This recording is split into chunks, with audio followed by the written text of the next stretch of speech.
also non-alcoholic. I just want to say before I start, I don't represent AA, I'm just an AA member. So if something I say bothers you, really, don't take offence at AA because of it. It's not AA who's saying it, it's the bloke who came here tonight that's saying it. And I know I've said this before, but if I accidentally express an opinion about something, I may change my mind on the way home. So there's no, by the time you're sort of angrily calling your sponsor, I may already be agreeing with you. So,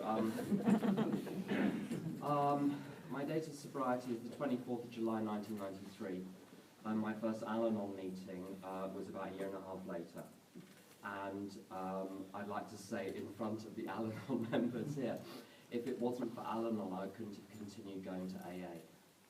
I found it around 10 years sober that probably 9 out of 10 people in my life were in AA, and I had some very unhealthy relationships with them. And Al-Anon taught me how to be around other alcoholics without being affected by their, without becoming infected with their craziness, without becoming crazy myself, without bringing my craziness into their lives either, which is something else I can do. So I'm very grateful to both fellowships, and there are times when my home group has been in Al-Anon, but I've attended AA meetings. There have been times when my home group has been in AA, and I've attended Al-Anon meetings, and now I feel my program is sort of 50-50 between the two. And as a friend of mine says, if you have the misfortune to be eligible for one 12-step fellowship, with any luck at all, you can be eligible for 5 or 6. So I go where I need to go, and no one else need to have an opinion on that. That's fine. I really needed this meeting tonight. I really needed to hear 2 speakers first. I don't know about you, but there are times when I think I'm doing really well. I think I've been perfectly sane, perfectly normal all day, and I go to a meeting and hear a couple of amazing speakers, and it highlights to me when they talk about their past craziness, I think about my craziness from about half an hour ago.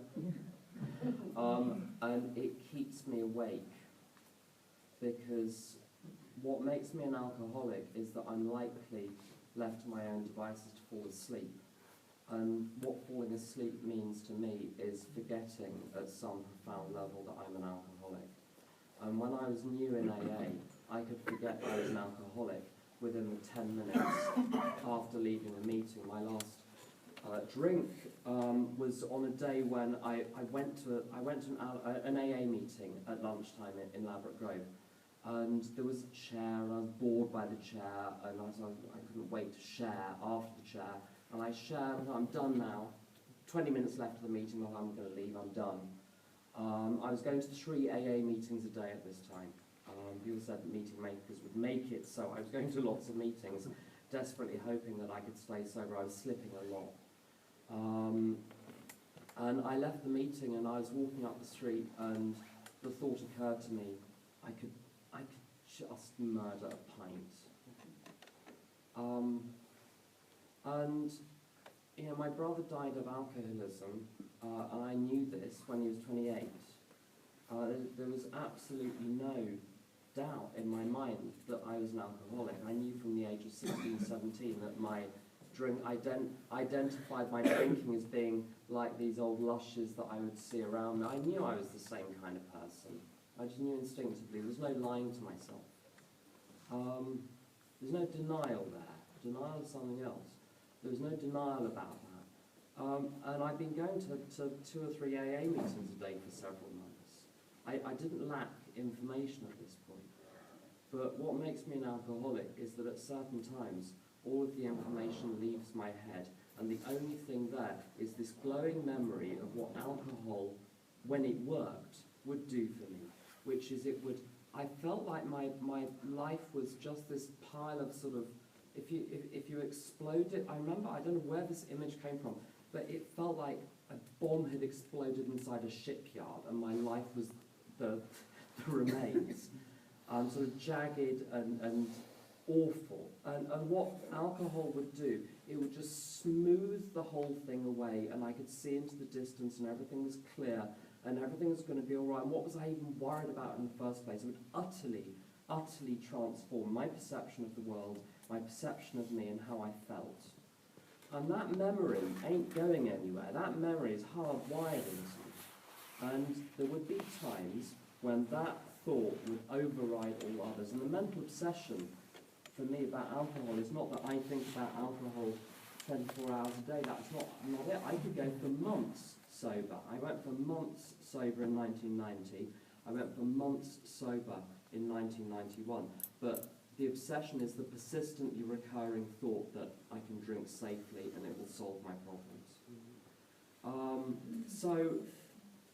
People would say to me, now people meant it kindly, people would say, don't have the first drink. I still hear people saying it today, and it's always meant kindly. But you see, I can't give myself that instruction and follow it through consistently. That's what makes me an alcoholic in the first place. If you give me the instruction, it doesn't help any.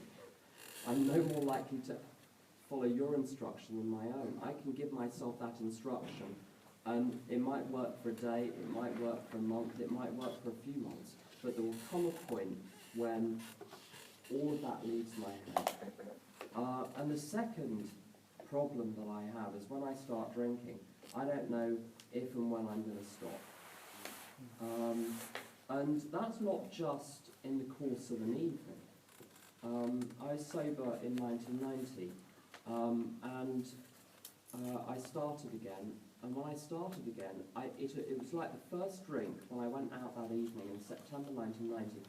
It was as though that bottle of whatever it was erased all memory of ever having been sober, and instantly drinking as much as I could every day. It switched. It became the normal way of life. And then I was drunk for about 9 months. Again, I was sober for a few weeks. And it seemed wonderful. Everything, my life was coming back together again. I was starting to apologize to people. I was making amends without even knowing I was doing it. I was starting to rebuild my life. And I had one drink in September 1991, and it was a year and a half before I stopped again. My friend Paul, who I got sober with, started drinking in 1995, and it's 20 years later, and he's still drunk. The point about alcoholism is when I take a drink, I do not know where it's going to lead. The illusion is that, oh, if it gets bad enough, I'll just stop again. But my experience is that it gets bad enough, and nothing happens. Someone's cut the brake wires, and you might as well just relax into it, because it's not like you can do anything about it. And alcoholism would spit me back out into sobriety periodically. But what struck me on that day, on the 24th of July 1993, is I'm not choosing to be spat back out by alcoholism into sobriety. I discover myself. I mean, I was that afternoon, footnote, I got arrested, I got run over, just a lot of things happened.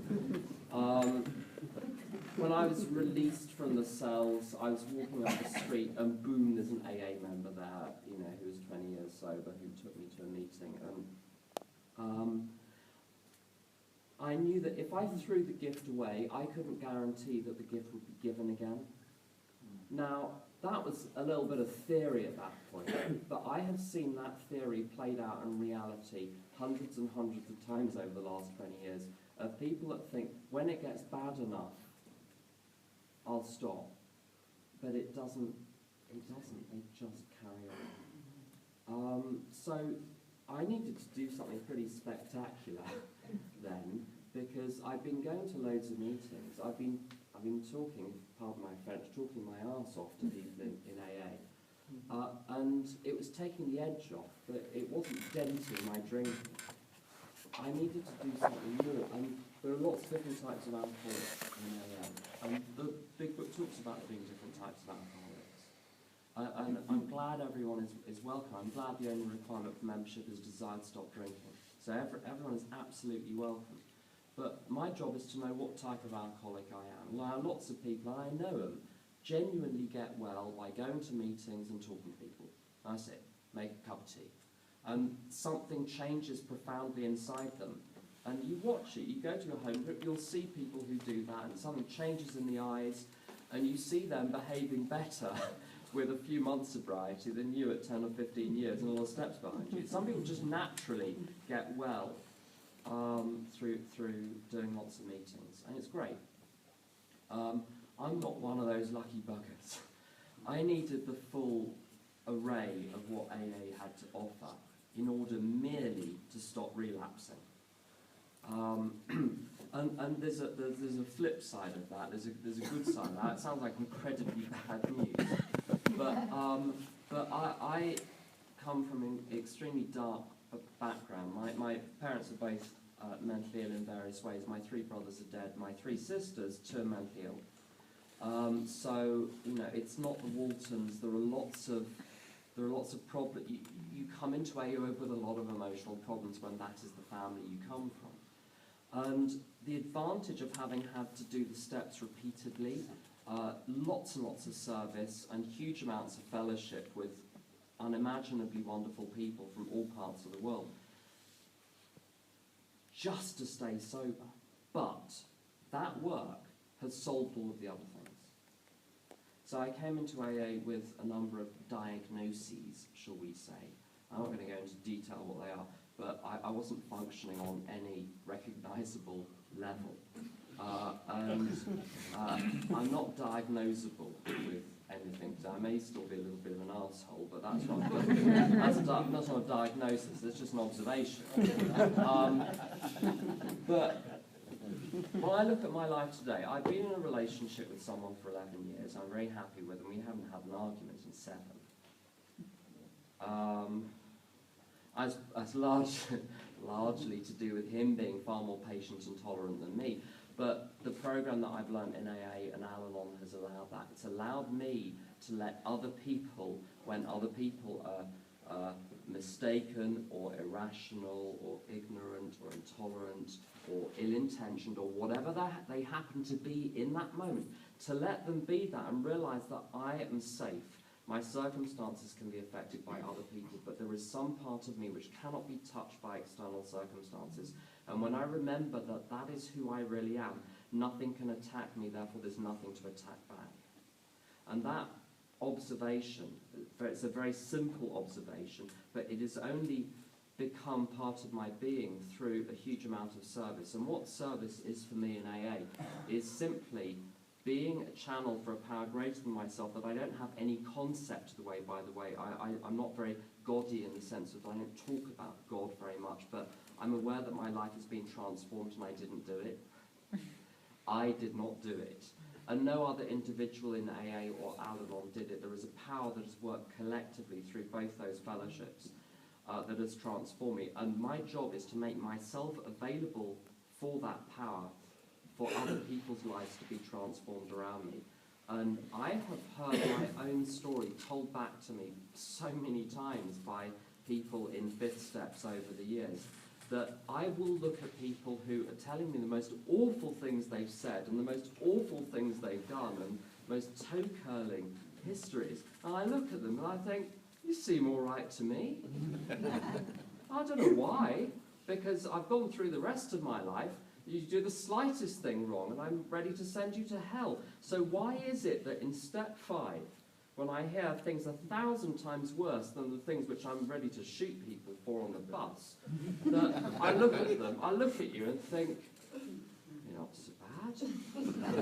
Because I know it's me sitting across the other side of the table. And that's when I don't get healed because I've done lots of work on myself. I've got healed because I've listened to other people tell the truth a lot. But I needed to do the work and tell the truth myself before I was in a position to hear other people's truth without freaking out. I've also had to make a lot of amends. I've had to make more amends sober than I did drinking. When I was drinking, I was so obviously unhinged, people from 50 paces away would cross to the other side of the road. People naturally kept at a safe distance, and a safe distance was 50 to 100 paces. Any closer than that, then a lot of things could happen. I'm very manipulative. I would kind of I was like a vampire. I'd sort of get hold of people, suck them dry, then cast them aside, go on to the next one. So there were a few people that you know, had a bad picker and ended up in close proximity to me when I was drinking. But most of my damage was done sober, because when you're sober and you are also a candidate for Al-Anon, you can do some serious damage when you're conscious 24 hours a day. So I've had to make a lot of amends sober, and I made a big deal about amends, and I avoided a lot of amends for a long time. But ultimately, I got up the courage, and also I was scared of drinking again at various points because of the weight of these things in my past. I finally did go back to everyone, including all the exes, and it was it's a disarmingly simple process to go to people and say, you know what, I did this, this, and this, and I shouldn't have done it. It was wrong. Do you want to tell me how this affected you? And I had that conversation over and over again. And there's no drama, it's very simple, and they tell you, and you bump onto the bottom, and you realise that there is no one who's got anything on you anymore. All the things you were terrified of, the worst is over now, and you're like, life, you're like, come at me, because you know that nothing can get you anymore. That is the effect I got from finishing my amends. I didn't get that, and this is the bad news, sorry about this bit, but I didn't get that effect until I finished the last one. Whilst there were a few left, there was this cloud of this sense that there was something wrong with me, that I had to spend my whole life pedaling incredibly hard to overcome, to conceal. In the 17th century in Holland, they had something called a drowning cell, which they used to put people in. And what it was a cell which was below the water level of a canal, and there was a pedal. And if you pedaled hard enough, you would pump the water out fast enough for you not to drown. It was to teach people the value of industry. And this is what my whole life felt like. I felt like I was pedaling the whole time in order not to drown. And when I completed the last amend, I relaxed. There was nothing more to prove. The only thing left to do was serve. And so my job now, I mean, I do spend a lot of time doing AA stuff, and I'm going to finish on in a couple of minutes, but one thing which I've sort of working up through the ranks that I'm doing now is I'm one of the liaisons between AA and the armed services, and I get to go all over the country to talk to the army and charities and people in the NHS about AA, and you don't have to make it very complicated. You say, I used to drink a bottle of gin a day and I don't anymore, and it's been a long time, and AA works. And those simple facts are enough, and you tell them some technical stuff about how to find AA. But I tell you one thing, when I had a meeting with a chap who's the head of military health for all 27,000 reservists in this country, and I told him about AA, he was very interested, and he took a pack of information which he then passed out to all of his clinicians. The knowledge that the information that he now has would be available potentially to 27,000 people should they need it. I get home from a meeting like that, and all the things which seem like problems don't seem like problems anymore. And my life is full of things now. By nature I'm a recluse, and my life is full of people. My phone doesn't stop ringing. My life is full of things which, when I come away from them, I think that's what it's about. All of these other things that the world gets worried about, and I can get mired in, don't matter. These are the things that matter, and it's all in step 12. And I have a job and everything, and a house and a life, have fun, and do these wonderful things outside. But the magic all happens in here between me and other people in AA. And I love AA, and it's done for me what I couldn't do for myself, and AA gets the credit for everything. I've loved this meeting so far. I'm looking forward to hearing what you in return have to say. So thanks for listening. Thank you. In common with all speakers,